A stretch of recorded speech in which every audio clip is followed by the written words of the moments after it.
speed to the city streets. We began to feel the fire.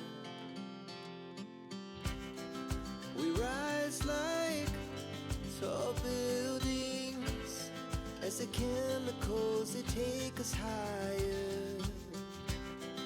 The night's young and it's just begun as she puts her hand in mine. Welcome to a new blog. Saint Valentine, যিনি প্রেমের জন্য নিজের জীবন উৎসর্গ করেছিলেন, তার আত্মত্যাগকে স্বীকৃতি দিতে পালন হয় ভ্যালেন্টাইন্স দিবস।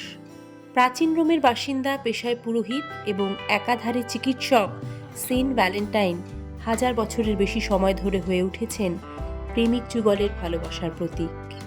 এবছর আবার বাঙালির ভ্যালেন্টাইন্স ডে সরস্বতী পুজো আর সেন্ট ভ্যালেন্টাইনের ভ্যালেন্টাইন্স ডে একই দিনে, একেবারে সোনায় সোহাগা।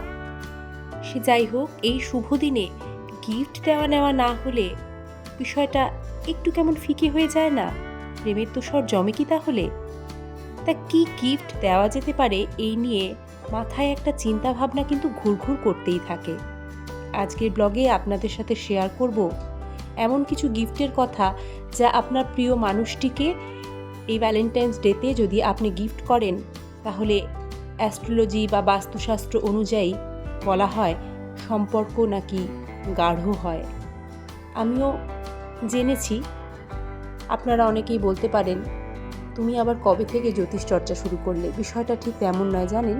বিষয়টা হলো, এই যে জীবনে চলার পথে যা কিছু শেখা এবং যা কিছু পজিটিভ আপনাদের সাথে শেয়ার করার যে আনন্দ, সেটা নিয়েই বারবার সে উৎসাহে নতুন নতুন ব্লগ তৈরি করা। আসি এবার কি ধরনের গিফট আপনারা আপনাদের প্রিয় মানুষটিকে এই দিনে দিতে পারেন। গিফট হিসেবে ভ্যালেন্টাইন্স ডেতে সবাই যা দিতে এবং নিতে পছন্দ করে, বাস্তুও কিন্তু সেটাকেই অ্যাপ্রুভ করছে। পয়লা নম্বরে রয়েছে লাল গোলাপ। বলা হয় ভ্যালেন্টাইন্স ডেতে প্রিয় মানুষটিকে লাল গোলাপ গিফট করলে সম্পর্ক মাখো মাখো হয়। দ্বিতীয় গিফট হিসেবে দারুণ হলো চকলেট।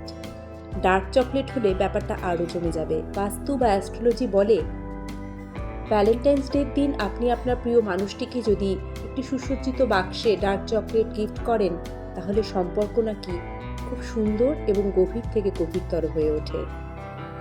এরপর টেডি বিয়ারের কথাও বাদ দেওয়া যায় না, তবে এটি বিশেষত মেয়েরাই পছন্দ করেন। এই ব্লগে যেসব গিফটের কথা আপনাদের সামনে তুলে ধরছি, সে গিফটগুলো প্রত্যেকটি প্রেজেন্টেবল করে আকর্ষণীয় করে তুলতে সুন্দর গিফট প্যাকেজিংটা কিন্তু অবশ্যই করতে হবে। কারণ জমানাটাই এরকম, আগে দর্শনধারী, তারপর গুণবিচারী। আপনার প্রিয় মানুষটি যদি বই প্রেমী হয়, বই পড়তে ভালোবাসে, সেক্ষেত্রে তার পছন্দের একটি বই আপনার সাধ্যমতো কিন্তু আপনি অবশ্যই ভ্যালেন্টাইন্স ডের দিন তাকে গিফট করতে পারেন। ফুলের তোড়া, এর কোনো বিকল্প নেই। তবে ফুলের যে তোড়াটা আপনি গিফট করছেন, তাতে লাল ফুলের প্রভাব বা লাল গোলাপের প্রভাবটাই যেন বেশি থাকে। আজকাল বাজারে অনেক ধরনের কাস্টমাইজ চকলেট পাওয়া যায়। আপনার ডিমান্ড অনুযায়ী বললেই এইভাবে বক্সে র্যাপ করে আপনাকে তৈরি করে দেওয়া হবে। আপনার প্রেমিকা যদি সাজুগুজু করতে ভালোবাসে আর আপনার পকেট যদি পারমিট করে, এই ধরনের জুয়েলারি একটু ব্যয়বহুল হলেও আপনার প্রিয় মানুষটিকে দিতেই পারেন। থেকে যাবে আপনার প্রিয় মানুষটির কাছে অ্যাসেট হয়ে। আর কসমেটিক্স কম বেশি মেয়েরা প্রত্যেকেই ভালোবাসে। আপনার প্রেমিকার জন্য তার পছন্দ মতো এবং বারবার বলছি আপনার সাধ্যমতো কোনো একটা কসমেটিক্স অবশ্যই বেছে দিতে পারেন।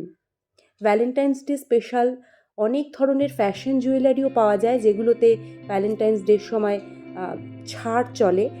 সেক্ষেত্রে এই ধরনের জুয়েলারিগুলো পিক করে আপনার প্রিয় মানুষটিকে দিতেই পারেন।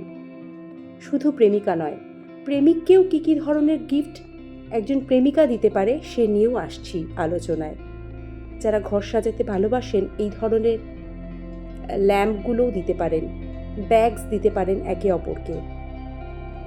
ছেলেদের ক্ষেত্রে wrist watch, money bag, leather belt, money ব্যাগটিও লেদারই হতে হবে। এই তিনটে গিফটের কথা খুব বেশি করে বাস্তু বা অ্যাস্ট্রোলজিতে বলা হয় এইগুলো যদি আপনি আপনার প্রেমিককে গিফট করেন, তাহলে সোজাসুজি তার মনে জায়গা করে নিতে পারবেন। বাকিটা আপনার পকেট বুঝে। আজকের ব্লগ দেখে আমাকে হয়তো অনেকেই একটু তীর্যক নজরে বলতে পারেন, ভালোবাসা কি উপহার দিয়ে মাপঝোঁক করলে?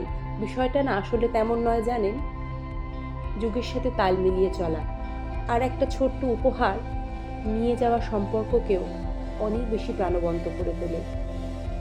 উপহার উপহারই হয়, সেটা মূল্য দিয়ে যাচাই করতে নেই। সুস্থ থাকবেন, ভালো থাকবেন, টাটা।